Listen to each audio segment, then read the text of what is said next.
They lost their only child, Margaret, at only 5 weeks old, but their love for each other endured. Today we return to North Watertown Cemetery to uncover the full story behind James D. Wheeler and Eliza J. Doby Wheeler. James Wheeler was born on August 7, 1863, in the town of Morley in St. Lawrence County, New York. He came from a long line of farmers and early northern New York settlers. His parents, Henry Wheeler and Olive Hill, raised 5 children, and nearly the entire family would eventually be laid to rest here in North Watertown Cemetery. James's grandfather, Joseph Wheeler, had settled in the Morley area decades earlier, continuing a lineage of small-town, hard-working northern New Yorkers. Eliza's childhood looked very different.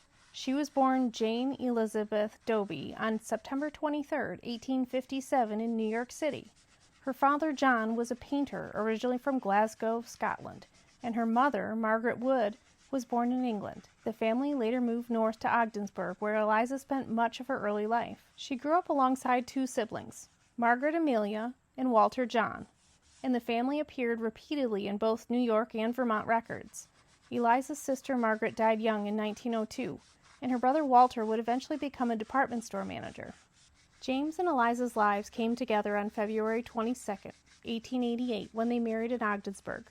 They first settled down in St. Lawrence County before moving to Watertown around 1895. Their only child, a baby girl named Margaret, was born on July 15, 1890, and heartbreakingly died just 5 weeks later.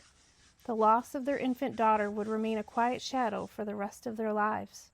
Through the years, James took on many roles. He worked as a clerk, salesman, and agent, but he was best known locally as a grocer. He spent several years with the Atlantic and Pacific Tea Company, then opened his own small grocery store at 205 Winslow Street, building relationships with local families who knew him simply as Mr. Wheeler at the A&P. But behind that routine, James struggled with declining health. On October 31, 1920, while riding in a car near Woodville, he suddenly became ill.